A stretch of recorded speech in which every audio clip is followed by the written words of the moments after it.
머뭇거리지 말고 시작해 라고 하는 이 단편 좀 글들을 모은 책이 있습니다. 아주 보석 같은 글들을 이렇게 모았는데 이 책 제목이 머뭇거리지 말고 시작해 라고 하는 이제 제목이었어요. 근데 이 안에 그 두메 산골에 있는 이 초등학교 아이가 쓴 시가 하나 올라왔어요. 아주 짧은 글인데 사랑이라는 제목의 이 시인데 한 줄입니다. 이 아이일지라도 이제 이게 시가 되는 거죠. 이제 엄마에 대한 사랑을 이렇게 고백했어요. 나는 엄마가 좋다. 왜 그냐면 그냥 좋다. 그냥 좋다. 이게 1등이 된 시입니다. 1등이 된 시예요. 아무리 화려한 글을 제주껏 써도 이 이상 표현할 수가 없다는 거죠. 나는 엄마가 좋다. 왜 그냐면 그냥 좋다. 늘 말씀드리지만 여러분은 감동 안 받아도 저는 굉장히 감동을 받고 있어요. 네, 이제 알고 있습니다. 정말 감동되지 않으세요? 네, 그냥 좋다. 우리나라 이 언어 중에서 이 노벨상을 받지 못하는 이 언어가 있대요.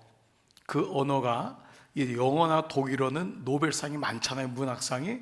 근데 우리나라 언어 중에 이 번역되지 않는 언어가 그냥이래요. 그냥.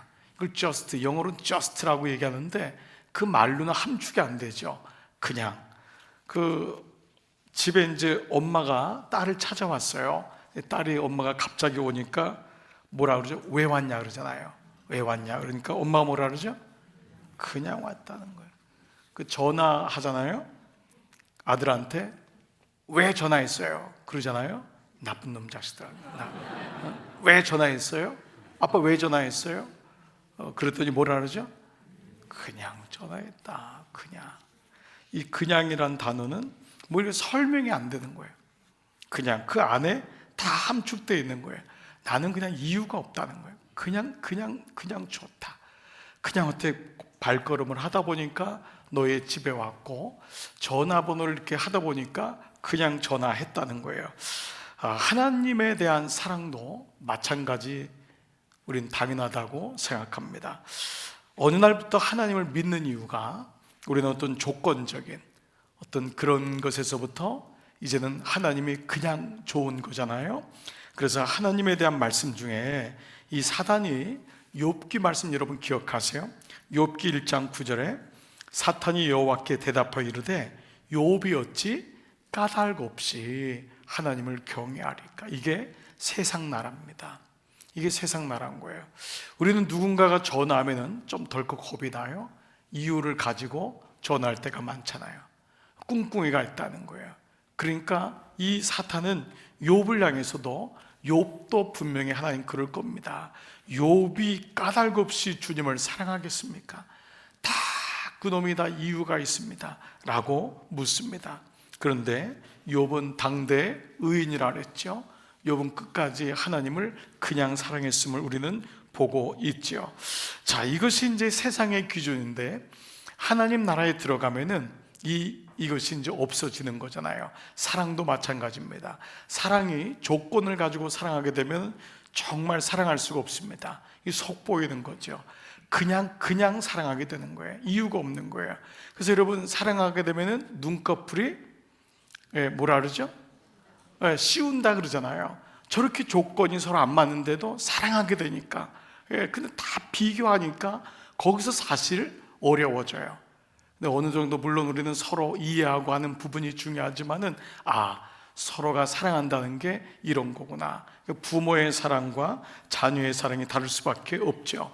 주님의 나라에 들어갈수록 이런 마음이 단순해집니다. 하나님을 향한 마음이 주님, 저는 조건이 없습니다. 옛날에는 어떤 문제를 가지고만 주님을 찾아갔죠. 기도할 때, 새벽 기도 나올 때, 어떤 문제가 생길 때만. 그러나 우리가 말씀을 묵상하고 주님을 알게 되면서 어떤 문제나 조건 때문에 주님을 찾는 게 아니라 그냥 주님이 좋은 거예요. 주님의 말씀을 묵상하고 그것이 우리 삶에 잘 습관이 될 때 그거를 경건이라고 합니다. 경건은 어떠한 목적이나 이유를 가지고 주님을 찾는 것이 아니에요. 그 안에서 모든 것이 다 이루어진다는 걸 우리는 알게 되죠. 자, 이제부터 시작하는 사도행전 13장은 사도행전이 28장이에요. 중간 부분까지 온 건데 아주 중요한 반전의 장이기도 해요. 그래서 두 가지로 반전이 생기는데, 그동안 사도행전의 1장부터 13장의 마가의 다락방도 예루살렘에 있었던 거잖아요. 그러니까 너희가 예루살렘을 떠나지 말라, 그게 예수님의 명령이었잖아요. 그래서 그들은 예루살렘 떠나지 않고 마가의 다락방에서 기도하다가 성령을 받고 예루살렘 교회가 탄생됩니다. 자, 그게 1장부터 12장까지의 사건이었어. 그러니까 야고보가 순교당하는 것도 예루살렘 교회에 핍박이 온 거예요. 스데반 집사가 순교당했던 것도 그 예루살렘 교회에 핍박이 왔던 겁니다. 그러니까 1장부터 12장까지는 예루살렘의 중심이었는데 13장부터 바로 오늘부터 등장하는 교회가 있습니다. 어떤 교회죠? 그렇습니다. 안디옥 교회입니다. 누차 말씀드렸지만 그 당시는 예루살렘 교회가 있었고 사도들이 목회하던 아주 훌륭한 교회였어요. 그러나 이제 예루살렘 교회는 사라지기 시작해요. 그리고 여러분도 알다시피 요즘 예루살렘 교회로 이름 짓는 데는 이단밖에 없어요. 예루살렘 교회는 이제 아닌 것을 알게 된 거예요. 그래서 이제 13장부터 예루살렘 교회에서 안디옥 교회로 반전이 돼요. 그러니까 이제는 어떤 교회가 주님이 원하시는 교회냐, 우리에게 모델 교회는 사도들이 있는 교회가 아니에요. 안디옥 교회가 우리에게는 따라가야 될 교회의 모습이구나 라는 것을 알게 돼요. 예루살렘 가정이 아니에요. 안디옥 같은 가정이구나. 우리에게 가정의 모델로도 우리에게 보여줘요. 어떤 목장이냐? 예루살렘 목장이야. 예루살렘 목장은 목사들만 모인 목장이에요. 흔히 말하면 장로님들만 모인 목장이에요. 권사님들만 모인 목장이에요. 그게 이른바 비교한다면. 그러나 안디옥 목장은 그런 목장이 아니에요. 예루살렘 목장은 내가 좋아하는 사람만 데리고 하는 목장이에요. 공통분모가 있는 사람, 우리 서로 통하는 사람끼리 모인 데가 예루살렘 목장이에요. 근데 안디옥 목장은 그런 목장이 아니에요. 도대체 어떤 목장, 어떤 교회이길래 그 첫 번째 반전은 예루살렘 교회에서 안디옥 교회로. 자, 또 하나의 반전이 있어요. 인물에 대한 반전인데요, 지금까지는 1장부터 12장까지는 여러분 처음에 마가의 다락방에 성령이 임할 때 누가 나타나서 설교를 하죠? 베드로였죠. 베드로가 설교할 때 3,000명이 돌아오는 역사가 일어날 정도였잖아요.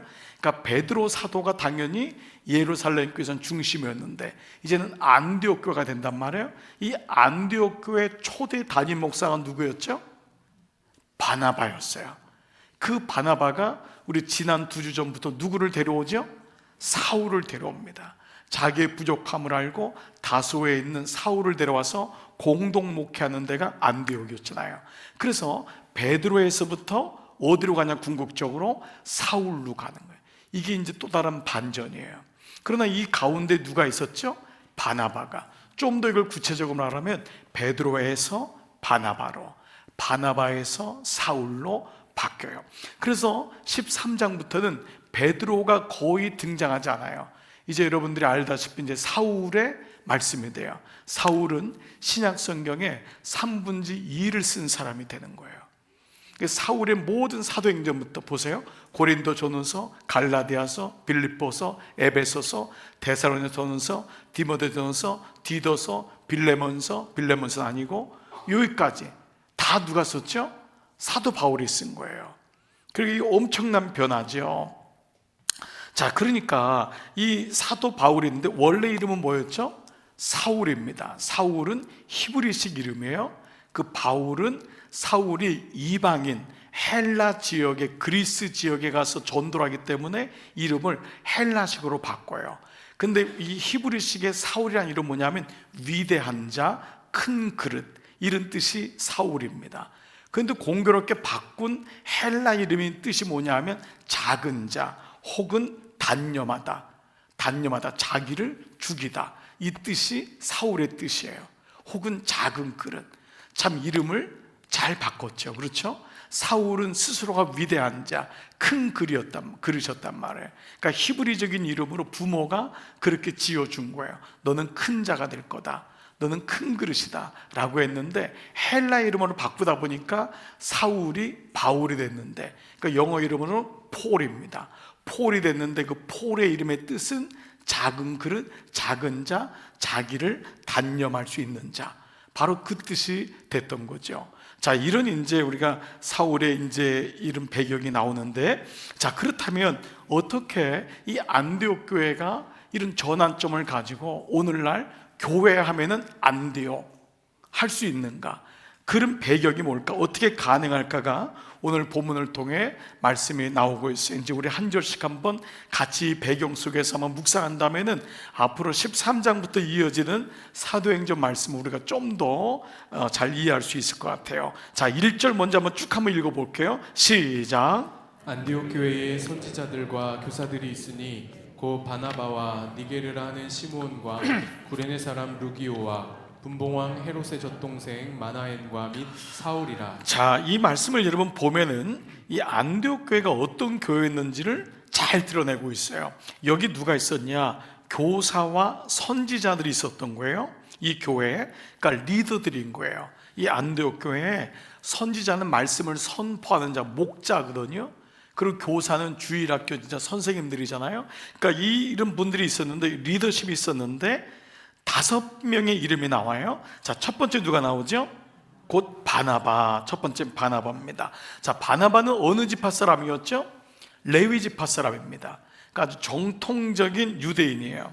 그러니까 성직을 담당했던 레위 지파 출신으로 이 구브로의 유력자라고 나왔습니다. 유력자는 배움이 있기도 하고 동시에 집안이 우리나라 말로 하면 양반입니다.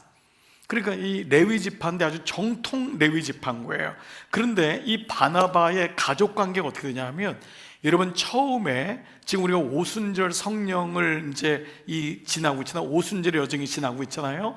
예수님이 6월절에 어린 양이 된 다음에 40일 동안 이 땅에 계시잖아요. 40일 만에 이제 승천하시잖아요. 부활한 다음에 40일을 이 땅에 있으셨어요. 승천하시면서 예루살렘을 떠나지 말고 내가 너희에게 분부하니 성령을 받으라 했던 것이 40일 떠나면서요, 그들이 마가의 다락방에 모여 며칠을 그러면 기도하는 거죠? 열흘을 기도한 거예요. 열흘을 전심으로 기도했을 때 성령이 임했는데, 그때가 6월절 다음에 절기가 오순절인 거예요. 그래서 우리가 지금 오순절의 여정을 지나고 있는 겁니다. 여러분 이해되시죠? 우리가 부활절 지난 다음에 예수님이 6월절에 어린 양으로 죽은 거잖아요.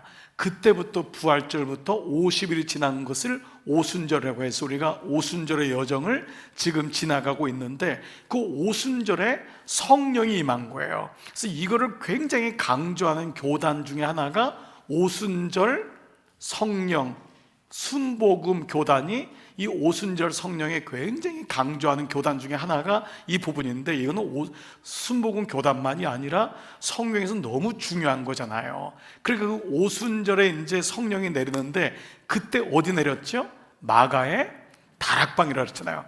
원래 마가의 다락방은 마가의 것이 아니라 마가의 어머니 마리아의 것이라고 했잖아요. 그렇죠? 근데 이 마리아하고 바나바가 어떤 상관이죠? 남매입니다.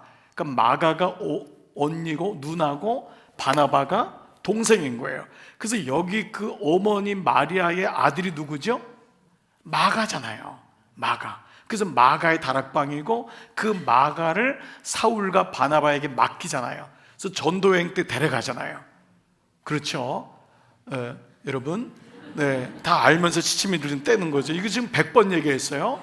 그렇죠? 오늘 얘기하면 몇 번째죠? 101번째 얘기한 거예요. 주무시다가 여러분 제가 물어볼 거예요. 마가가 누구냐고. 벌떡 일어나서 얘기하시고 또 쓰러져 주무세요. 자, 이 바나바가 그런 사람이란 말이에요. 그러니까 그 자기 누이 마리아가 마가의 다락방을 예수님께 드렸던 거예요. 거기가 6월절 성만찬했던 장소일 거라는 것이 유력하잖아요. 그 장소가.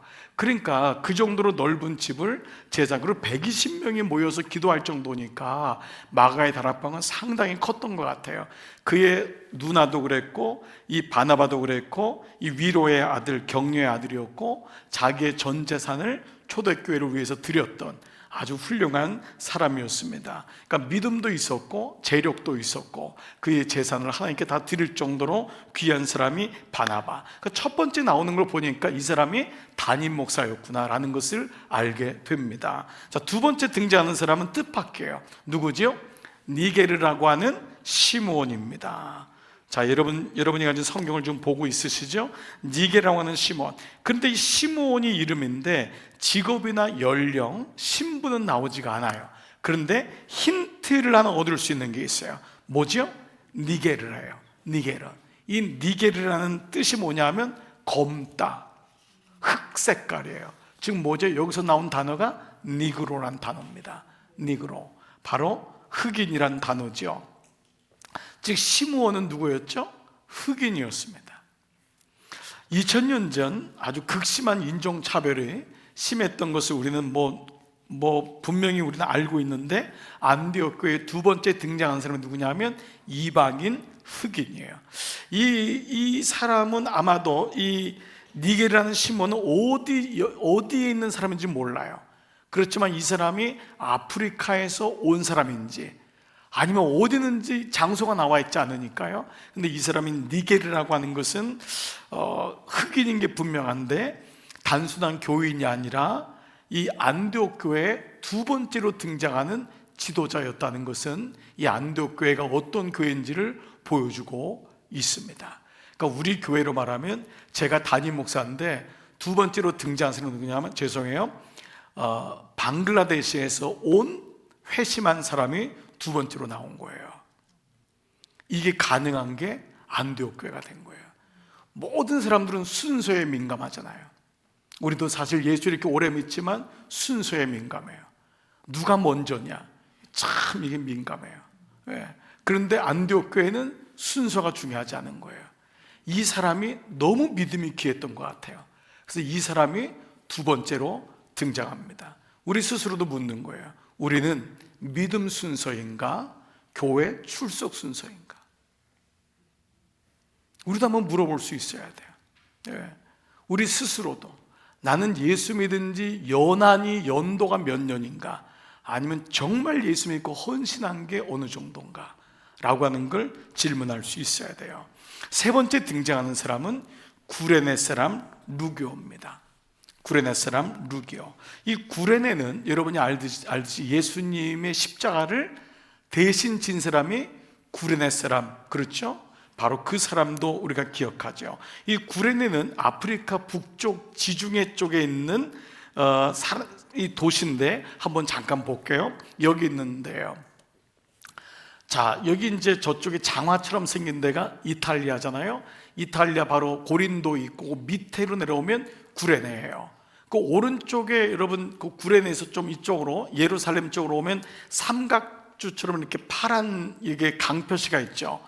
저게 고센 땅입니다. 고센 땅. 저희가 알렉산드리아가 있고, 여러분 보시죠? 그 다음에 이렇게 올라오면은 이제 예루살렘하고 요 가나안 땅이 있는 게 보입니다. 그러니까 구레네는 어디냐면은 고린도에서 밑으로 내려오지만 북아프리카인 거예요. 지중해를 갖고 있는 구레네, 여기입니다. 자, 이 루기오가 이 도시 출신, 이 루기오라는 사람이 시므온이라는 사람은 이제 두 번째고, 이 구레네 사람은 도시 출신. 이 구레네가 그 북아프리카의 도시예요. 그런데 전혀 다른 설명이 없어요. 그러니까 이 사람도 무명인인 거예요. 하지만 그 역시 안디옥 교회 세 번째로 등장하는 지도자가 됩니다. 이 사람이 바로 구레네 사람 루기오. 도시에서 온 사람이에요. 북아프리카 쪽에서 온 사람. 자, 네 번째는 누구냐? 이런 뭐라고 나와 있죠? 네 번째는요, 분봉왕 헤롯의 젖동생 마나엔. 자, 이 사람이 마나엔입니다. 이 사람에 대한 설명이 분봉왕 헤롯의 젖동생이라는 거예요. 이 젖동생이라는 단어는요, 이 신트로포스라고 하는 헬라어 말인데, 이거는 뭐냐면 친족은 아니에요. 친족은 아닌데 어린 시절에 같은 젖을 먹고 자란 형제 같은 사람, 중마고우입니다. 그러니까 혈통적으로는 이 사람이 왕족이냐 아니냐는 어려워요. 이 신드로퍼스란 단어는 혈통보다도 왕궁에서 살았던 사람이에요. 그래서 상당한 지위에 있었던 사람은 분명합니다. 최고 집권층의 출신인 것은 분명해요.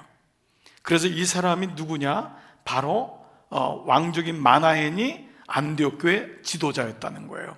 이게 안디옥 교회가 너무 다양하지 않아요 지금? 그렇죠? 완전히 지금 그 니게르라고는 흑인도 있는데 놀랍게도 왕족이랑 같이 젖을 먹었던 그 사람도 마나엔도 안디옥 교회 지도자로 들어왔다는 겁니다. 자, 다섯 번째 나오는 사람이 우리가 너무도 잘 알고 있는 누구죠? 사울입니다. 사울이 맨 마지막에 있는 건 여러분이 이해가 되실 거예요. 이 당시까지만 해도 안디옥 교회에선 사울을 의심의 눈초리로 보고 있었으면 분명합니다. 사울은 누구였어요? 예수 믿는 사람을 잡아 죽인 사람이었잖아요. 그가 회심하여 다소에 있었지만 무려 다소에 13년을 칙거를 합니다. 그 칙거하고 있는 그 사울을 바나바가 데려온 거예요. 참 기가 막힌 거죠.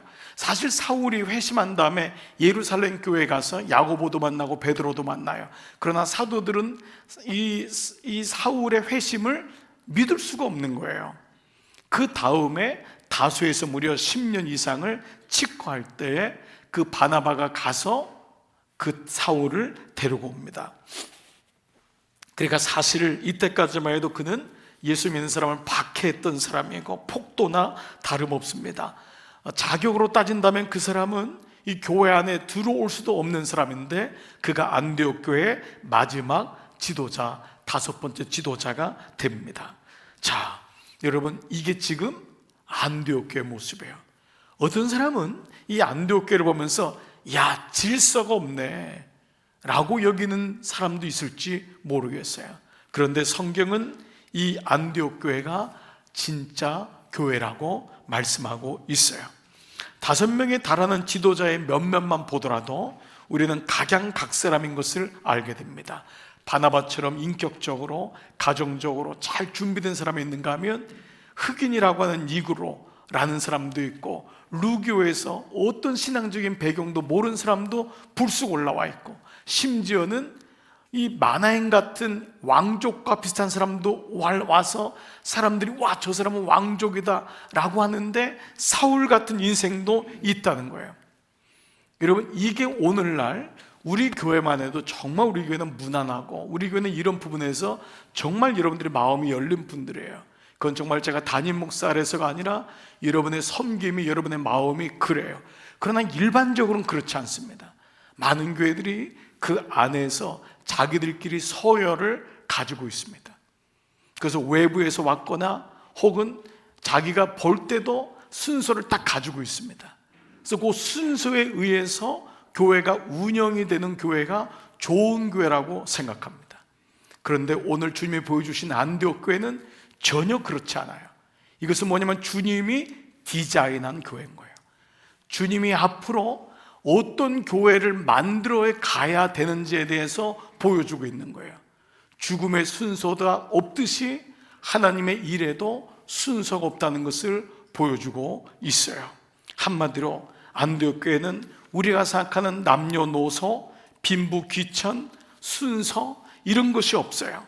이게 교회가 아니라는 거예요. 교회는 부름받은 사람의 모임이기 때문에 주님이 부름받아서 주님이 불러서 그 사람을 세운다는 것에 모든 것이 그 축을 가지고 가고 있어요.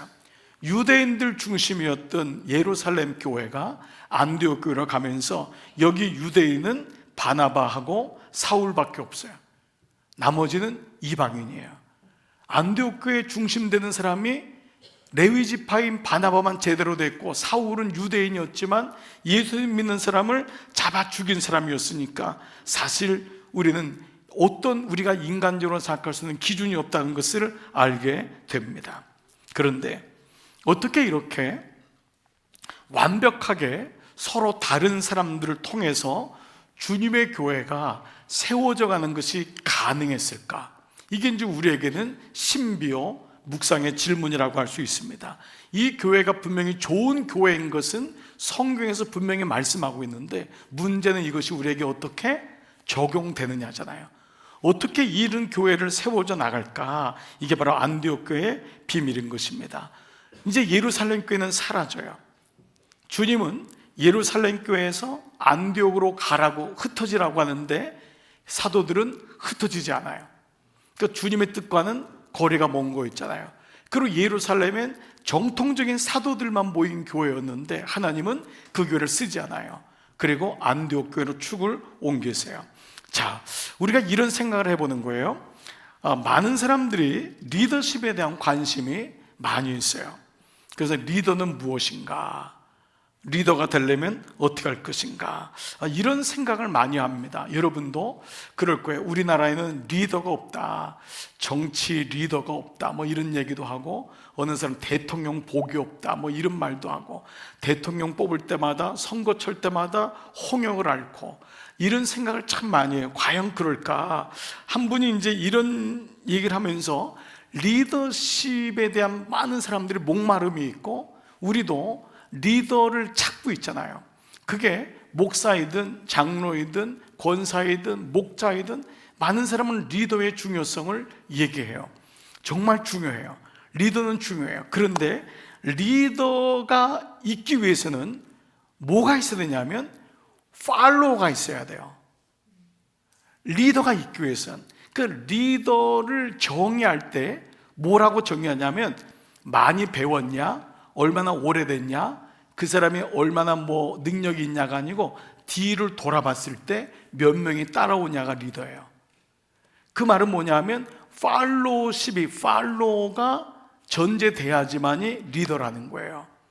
즉 리더십에는 뭐가 전제가 되냐면 팔로우십이 전제된다는 거예요.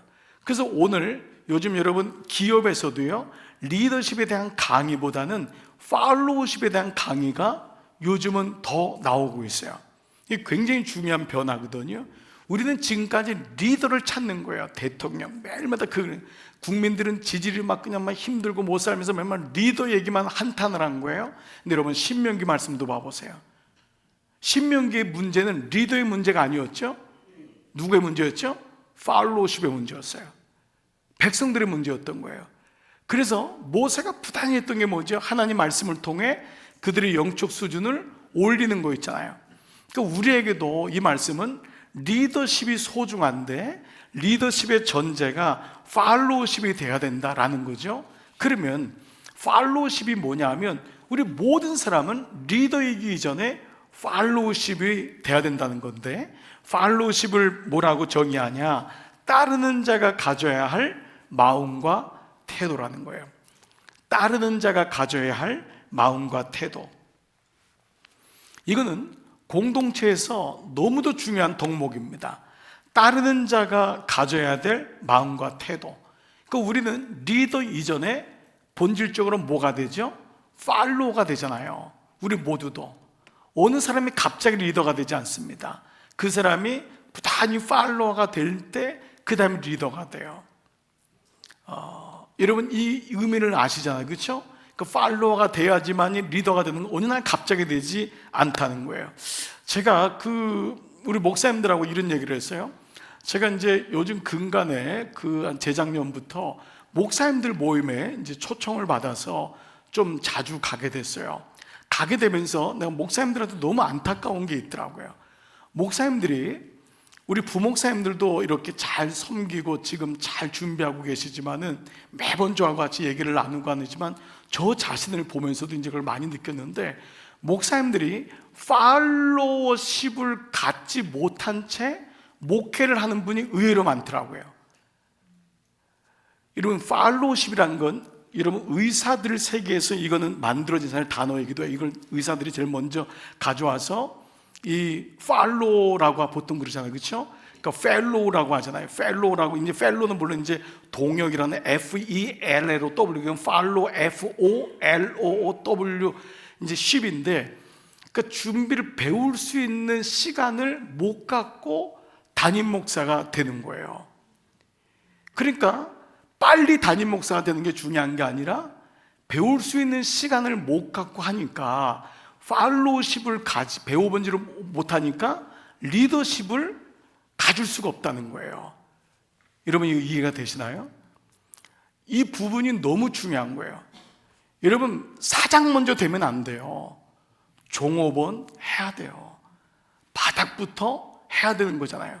모든 과정을 거쳐야지만 위에서 보는 눈이 생기잖아요. 그러니까 리더십이 되기 위해서는 팔로우십의 마음이 필요하고, 심지어 요즘 CEO들도 일부러 팔로우십을 계속 배워나가는 이유가 거기 있는 거죠. 위에서만 계속 있는 것이 아니라 계속 밑에 가서 보고 같이 차 마시고 얘기하고. 자, 공동체에서 가장 중요한 덕목이 뭐냐? 리더가 되는 것보다 더 중요한 것은 팔로우가 되는 거다.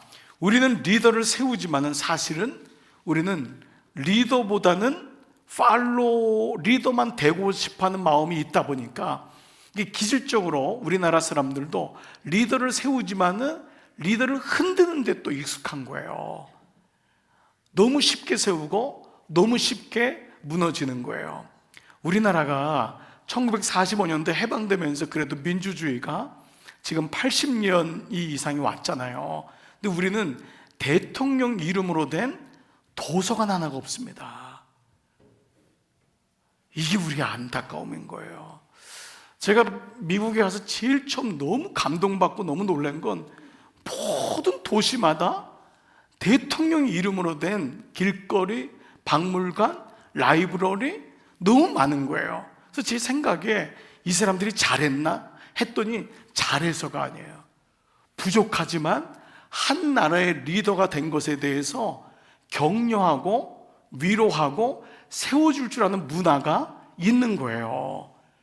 그러니까 우리 아이들이 배우면서 저렇게 한 나라의 리더가 된 사람은 우리 도서관에 이름도 되고 길거리 이름 되고 그 동네마다 뮤지엄이 있는 거예요. 박물관이 있는 거예요.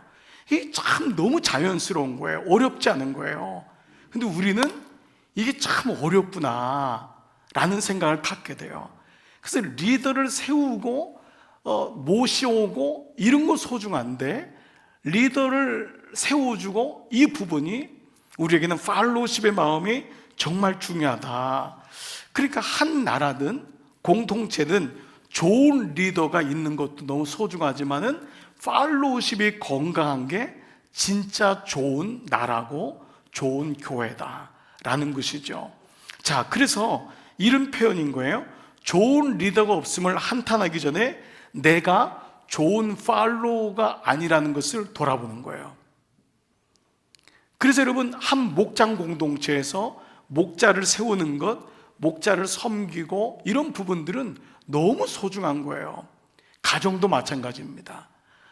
이런 부분들이 우리 안에 필요하다는 거죠. 교회도 팔로우십이 건강한 교회가 좋은 교회다. 리더십이 좋은 교회만 좋은 교회가 아니다. 팔로우십이 있어야지 그 리더십이 오래 유지되고 건강하게 갈 수 있듯이 이게 우리들에게 아주 중요한 숙제라는 거죠. 자, 이런 의미에서 이 초대교회 안디옥교회에 나왔던 팔로우십은 뭐냐 하면, 여러분이 5명이 다 다른데도 불구하고 어떻게 이런 일이 있을 수 있냐, 여기에 대한 정의를 한번 이렇게 내리는 거예요. 세워주는 영성이라는 거예요. 어떤 영성이 귀한 영성이냐, 어떤 것을 가지고 정확하게 문제를 지적하고 이게 이랬다고 하는 난도질하는 영성이 아니라, 똑똑한 사람들이 모이면 이게 되죠. 근데 근본적으로 비판이나 비난이 잘못된 건 아니에요. 그렇지만 세워주는 영성이 기본적으로 있어야지만, 여러분, 그 다음에 우리는 크리티사이즈도 하고 정확하게 평가도 할 수 있다는 거죠. 세워주는 영성은 뭐죠? 돌봐주고 위로해주고 인정해주고 가치가 주는 이 영성인 거예요. 한 가정에 아버지가 섰을 때 지혜로운 엄마가 있어요. 아이들 앞에서 아버지를 깎아내리질 않아요. 아버지가 부족한데, 아버지가 참 연약해요. 엄마가 지혜로운 엄마예요. 아빠를 깎아내리질 않아요. 그런데 지혜가 없는 엄마는 애들 보는 데서 아빠를 깎아내립니다. 그러면 시원은 한데 여러분 시원하잖아요. 예? 예? 그 집에 그 집안이다. 너 아빠 닮아가지고 할아버지도 똑같더니만 얼마나 시원해요?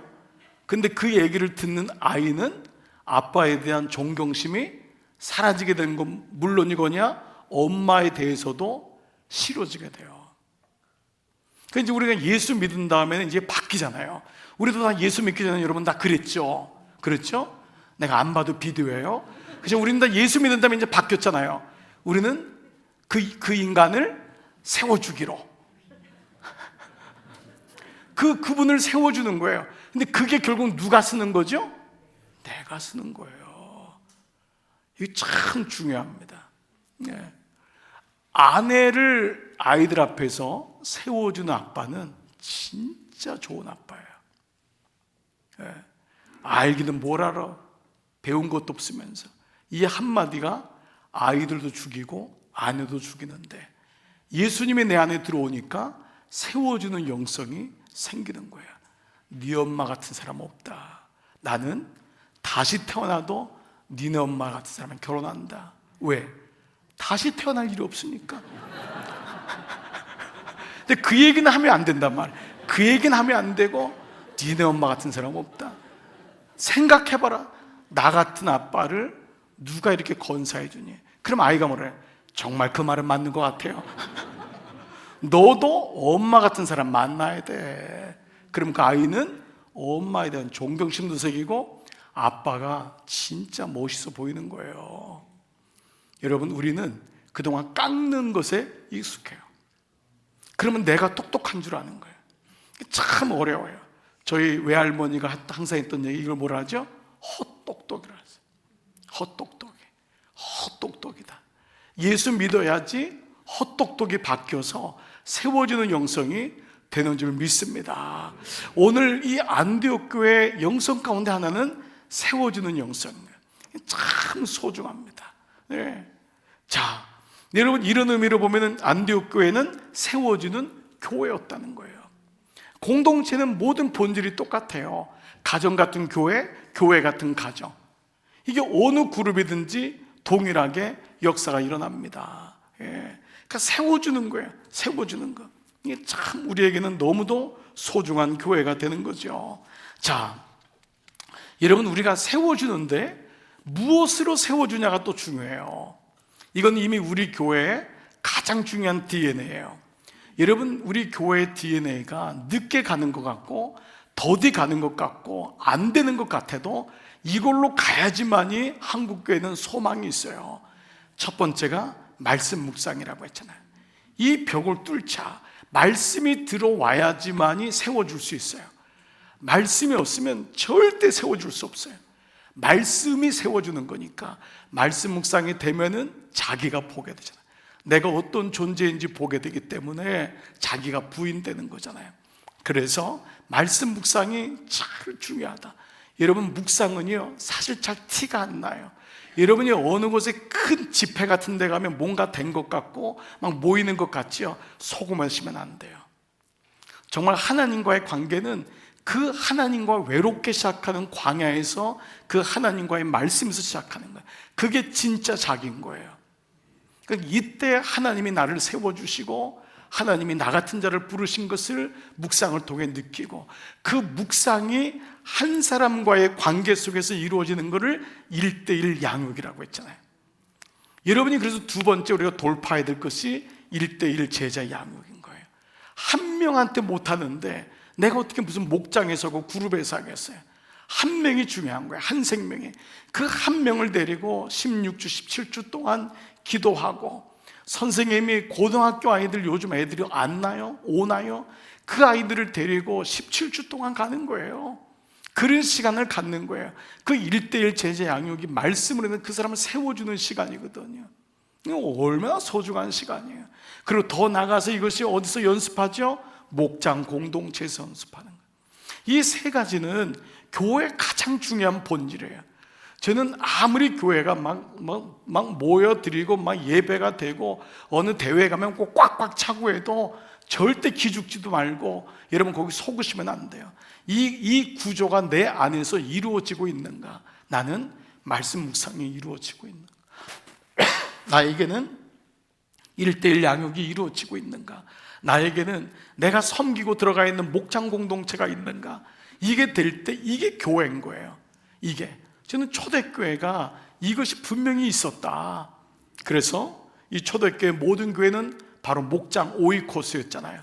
그 몇 가정이 안 모인 그곳이 교회였음을 알게 되지요.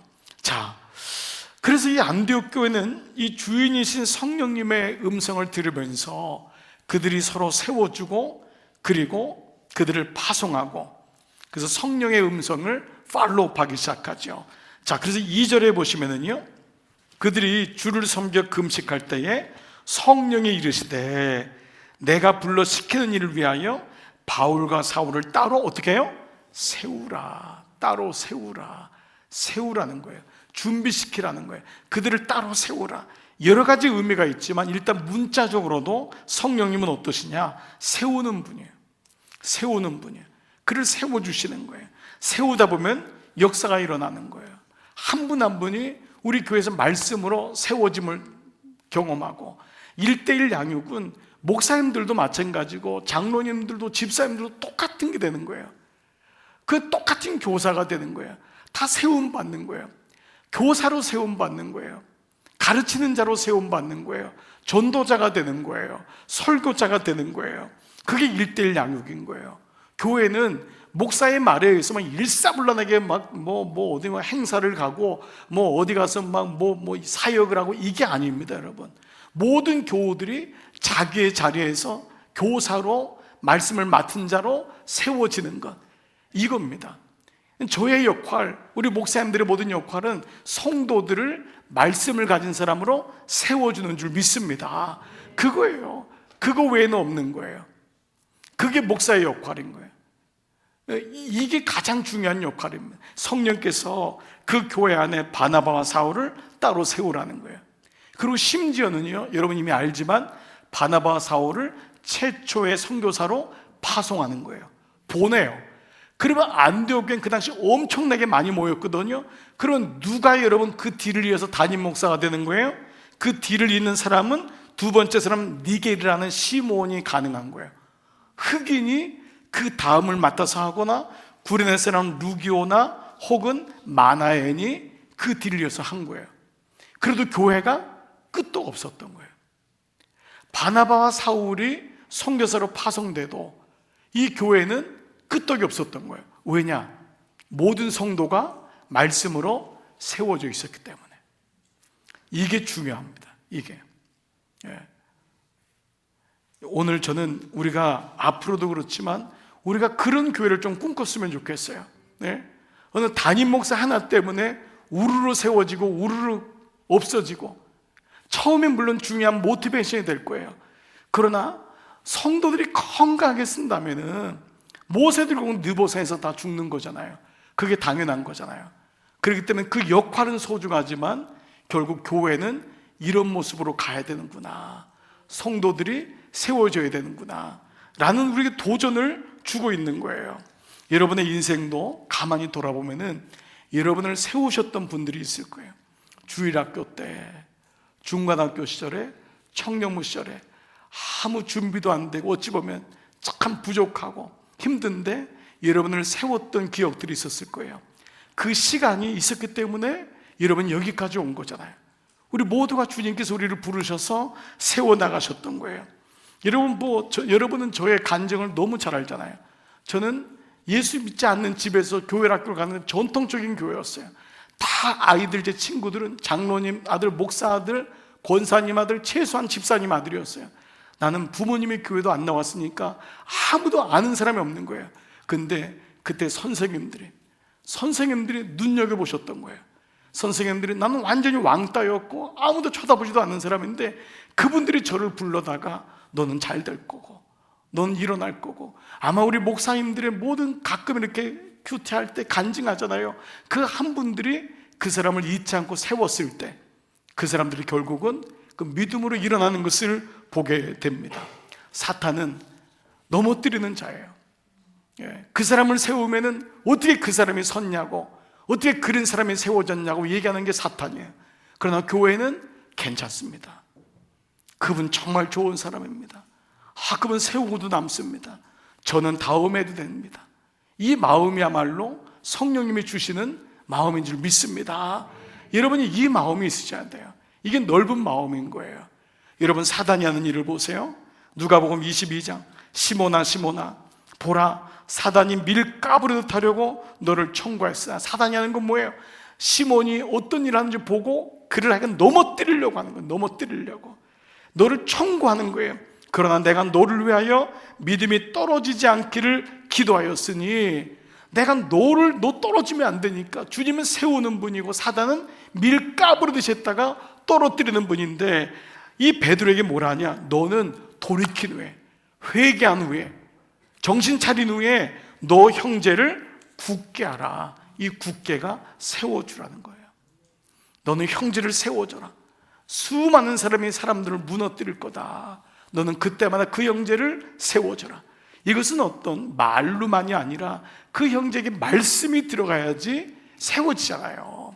그러니까 여러분, 우리가 분위기적으로 위로해주고 하는 건 너무 중요한 분위기인데, 이것도 말씀이 있어야지 가능하고, 세워주는 건 결국 말씀으로 세워주는 거잖아요. 그 영혼에게 말씀이 들어가야지만이 그가 세우잖아요. 그러니까 이거를 확인하고 서로 교제하고 하는 게 목장인 거예요. 목장에서 아주 고백하고, 언제 우리의 의심을 드러낼 때가 있어요. 나 잘 안 믿어지는데요. 이걸 어디서 얘기할 수 있어요? 목장의 분위기가 되면 목장에서 내 연약함도 얘기하고, 같이 기도해주고, 그 사람은 붙어 있어주고, 이런 시간들이 있으면서 믿음 안에 들어왔을 때 세워져 나가는 겁니다. 그러니까 묵상과 양육과 목장이라고 하는 이 시스템은 정말 우리 안에 꼭 필요한 부분임을 우리가 다시 한번 보게 되죠. 자, 3절까지 순종하게 되는데요, 3절 같이 읽을게요. 시작. 이에 금식하며 기도하고 두 사람에게 안수하여 보내니라. 초대교회 최초의 선교사 파송하는 순간이죠. 성령님께서 금식시켜요, 기도시켜요, 그리고 두 사람을 안수해서 보내는 거예요. 그게 최초의 선교사로 보내는 것입니다. 이것이 쉽지 않은 걸 알고 있지만 안디옥 교회는 세우는 교회에 이어서 두 번째는 보내는 교회가 된 거예요. 이 보낸다고 하는 의미는 선교사로 갑자기 파송하고 이런 것만 의미하지 않을 거예요. 뭐죠? 복음이 흘러가는 교회인 거예요. 복음이 흘러가는 것. 복음이 목사에게 성도로만 흘러가는 것이 아니라 성도끼리 흘러가는 거예요. 말씀을 가진 권사님, 집사님끼리 서로 말씀이 나눠지고 말씀이 흘러가는. 그리고 보내는 교회를 다른 주석에 봤더니 살리는 교회라고도 나와 있어요. 그러니까 말씀이 들어가니까 사는 교회가 되는 거예요. 그 영혼이 사는구나. 그리고 또 다른 데 보니까 유통하는 교회래요. 복음이 고여있는 교회가 아니라, 고여있는 건 뭐죠? 강단에서만 딱 알고 있는 거, 목사만 말씀을 알아요. 옛날에 구교가 그랬잖아요. 천주교는 신부님만 성경을 아는 거예요. 성도들은 모여서 아무것도 몰라요. 그런데 그 강단에서의 말씀이 모든 성도에게 흘러가는 거예요. 성도에게 복음이 유통되는 거예요. 복음이 흘러가는 거예요. 그래서 모든 성도들이 말씀을 아는 거예요. 어린아이도 말씀을 알고, 중고등부아이도 말씀을 알고, 청년들도 말씀을 알고, 말씀이 흘러가는 거예요. 근데 이 바깥 거꾸로 말하면 복음이 막혀있는 데가 있단 말이에요. 예? 더 이상 이게 아니란 말이죠. 여러분이 보내는 교회를 생각하면 떠오르는 바다가 이 이스라엘의 사해와 갈릴리와 사해입니다. 여러분이 보시면 저 위에 작은 데가 어디냐면 갈릴리예요. 예수님이 저 근방에서 사셨던 거예요. 저 갈릴리가 첫 번째 예수님의 어떤 그 전도 현장이었잖아요. 상당히 의미가 있는 거예요. 갈릴리 바닷가에서 제자들을 다 모으신 거예요. 그것은 복음이 흘러가야 된다는 것을 예표하고 있잖아요. 주님의 복음은 막혀있는 복음이 아니에요. 바리새인들의 복음은 자기들만 아는 거예요. 다른 사람들을 못 지키게 해가지고 가가지고 벌 주고, 그런 게 율법이었잖아요. 근데 예수님은 다시 한번 사진을 봐보세요. 저 작은 갈릴리였지만 갈릴리는 위에 헤르몬 산에서 내려오는 물이 계속 흘러와요. 그래서 갈릴리는 받은 만큼 내려보내요. 이게 유통인 거예요. 유통인 거 흘러내려가야 돼요. 내가 말씀을 받았으면 이 말씀을 나누는 거예요. 그래서 목장에서 나누는 거는 너무 중요한 거예요. 1대1이 뭐 하는 거예요? 나누는 시간이에요. 어떤 사람은 1대1을 공부하는 시간으로만 생각하는데 그렇지 않습니다. 성경 공부는 덤인 거예요. 말씀을 나누는 거예요. 삶을 나누는 거예요. 묵상을 나누는 거예요. 다시 한번 지도 봐보세요. 그 지도에서 보면 말씀이 내려왔는데 어디로 내려가죠? 밑에 크지만은 저걸 가리켜서 Dead Sea, 사해라고 합니다. 죽음 바다래요. 왜 죽음 바다일까요? 여러분, 저 지도 밑에가 길게 안 나와 있지만 저 사이는 밑으로 내려가는 데가 없어요. 막혀 있어요. 그래서 저 물이 다 뭐지? 썩어가지고 소금물이 된 거예요. 그래서 저 물속에는 둥둥둥 뜨는 거예요. 소금물이 되니까 더 이상 물이 내려가질 않는 거예요. 그래서 그거를 사해, 죽음 바다라고 말합니다. 그래서 인생엔 두 가지가 있대요. 갈릴리 인생 같은 사람이 있고 사해 같은 사람이 있대요. 하나님께 은혜를 받았는데 자기가 최종지가 되는 거예요. 그거는 썩어요.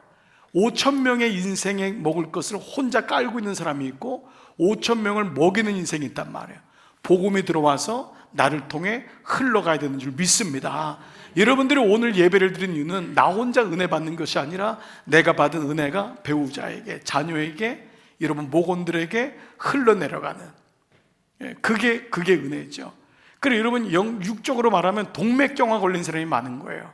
피가 더 이상 내려가질 않는 거예요. 이 피가 흘러가야 돼요.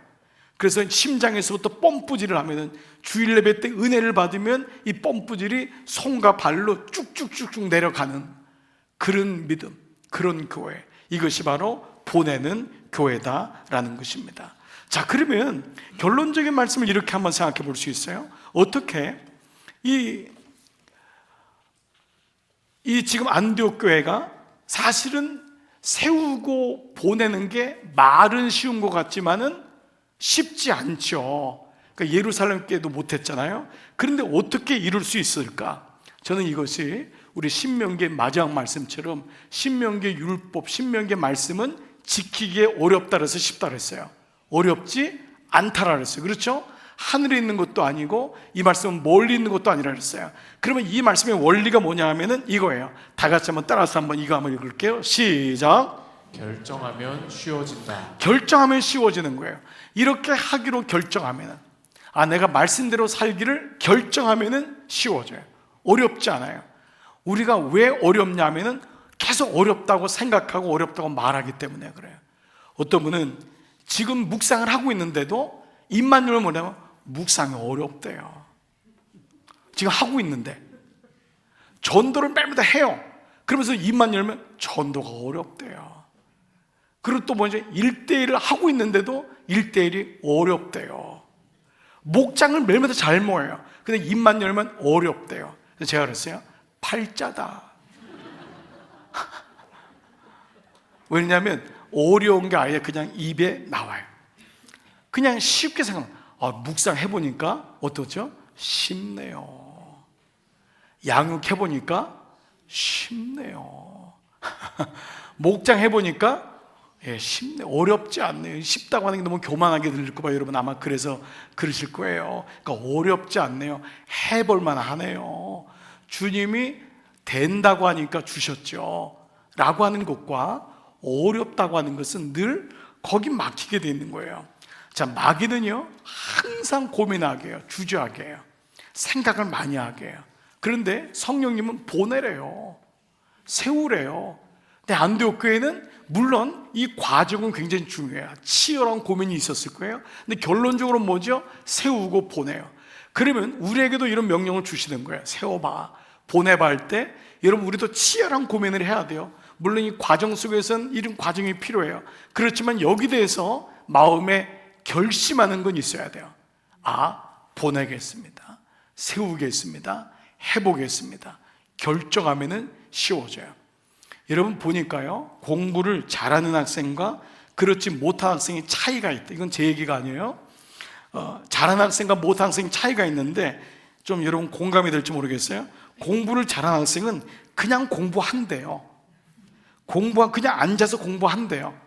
그 공부하는 게 어렵지 않대요. 그냥 동기부여가 잘 되는 거예요. 공부 잘하는 사람은 그냥 공부한대요. 근데 공부가 잘 안 되는 사람의 특징이 있대요. 일단 열심히 하고자 각오를 한대요. 2시간 동안 막 각오를 한대요.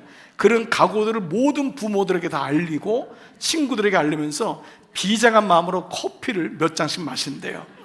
그러다가 재미있는 TV가 하면은 잠깐 나와서 조금만 머리를 식히겠다고, 이미 시작 안 했는데 뭘 머리가 뜨거웠는데 머리를 식힌다 그러면서 TV를 본대요. 그러다 돌 식었는지 게임을 한 번 하면 공부가 잘 될 것 같다 해서 게임을 한대요. 그 다음에 보니까 피곤이 느껴진대요. 그래서 새벽에 일어나겠다고 하면서 잔대요. 그리고 새벽에 일어나려고 하니까 너무 많이 자가지고 그냥 자버린대요. 시작이 안 되는 거야. 시작이. 그냥 공부하는 애들은 공부한대요. 그냥 공부하면 공부가 되는 거예요. 자, 여러분은 둘 중에 어딘지 모르겠어요. 재밌는 이야기가 있는데, 부모가요, 아이가 조금만 불안하니까 종이를 자꾸 찢더래요. 아이가 안 돼, 심각한 거예요. 그래서 정신병원에 아이를 데려갔대요. 한 의사가 가만히 진찰해 보니까 이 아이가 어린 시절에 상처가 있는 것 같다. 그래서 이 아이를 종이 찢는 어린 시절의 상처를 계속 물어보면서 얘기해 주더래요. 근데 계속해서 찢더래요.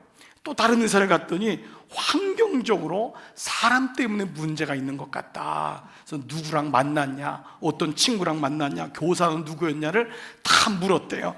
그런데도 애가 계속 종이를 찢더래요. 근데 하루는 어떤 의사를 만났는데 종이를 안 찢는 거예요. 그래서 부모가 너무 놀래가지고 사람들이 놀란 거예요. 아이한테 물은 거예요. 너 어떻게 안 찢었냐 했더니 의사가 그러더래요. 이제부터 종이 찢지 마라. 그래서 이제부터 종이 찢지 마라. 그래서 안 찢었대요. 여러분, 이제부터 묵상해요. 이제부터 묵상하면 돼. 그냥 묵상이 오래, 나 못 일어나요. 나 머리가 안 좋은 것 같아요. 성경이 너무 안 보여요. 하여간 모든 게 막 너무 많아. 핑계 없는 무덤이 없다 그러잖아요. 그냥 묵상하세요. 그냥 묵상하면 돼요. 1:1 하는 게 어렵대요. 그냥 하세요. 그 목장 모임이 시간이 안 돼, 뭐 어렵대. 그냥 해요. 간단한 거예요. 그런데 한 가지가 있어요. 결정하면 쉬워진다의 전제는 결정의 과정에 대한 은혜가 필요해요. 이 결정을 어떤 식으로 몰아가느냐, 이게 중요한 부분이에요. 공동체도 마찬가지고 가정도 마찬가지예요. 가정에서 부부가 어떤 걸 결정할 때 쉽지 않아요. 그런데 좋은 부부는 이 과정의 은혜를 경험하는 거예요. 아이한테 말이 쉽죠. 너 공부해라. 근데 이 인간이 말을 듣나요? 근데 그 과정에서 어떤 은혜를 가지고 하느냐가 좋다는 거죠. 필요하다는 거죠. 안디옥 교회도 필히 이 과정을 거쳤을 거라는 거예요. 그래서 우리가 모임도 갖고 회의도 하고 얘기도 나눠보고 서로의 입장을 충분히 들어주고, 이런 과정에서 하나님의 은혜가 무엇인지를 찾아가는 일련의 과정. 안디옥 교회는 절대 기계적인 교회가 아니었어요.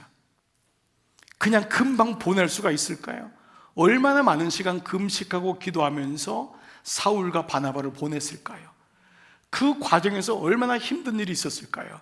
그러나 결론은 보낸 거잖아요. 결론은 세워줬잖아요.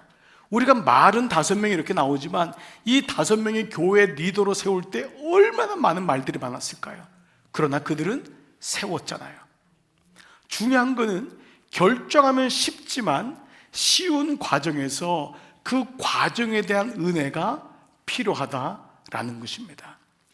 바로 이것이 소통이 될 수도 있고, 이것이 함께 기도하는 시간을 가질 수도 있고, 이것이 서로 이해해주는 마음도 가질 수가 있을 것입니다. 여러분, 이런 부분이 우리에게 필요하죠. 그래서 이것을 가능하게 하시는 분이 뭐냐? 2절에 보니까 주를 섬겨 금식할 때에 성령이 이르시되, 성령의 음성에 귀를 기울이며, 여보, 우리 성령님께서 뭐라고 말씀을 서로 들어봅시다. 우리 권사님 같이 한번 우리 기도해 봅시다. 이런 마음이 같이 필요한 거예요. 아이야, 너를 위해서 아들, 엄마도 기도할게. 너도 기도해 다오. 아빠가 일방적으로 너 몰아붙이지 않을게. 너도 인격인데 같이 기도하자. 성령께서 그들에게 말씀하시는 것을 다 들을 수 있는 시간이 필요했던 거예요. 이게 은혜의 과정입니다.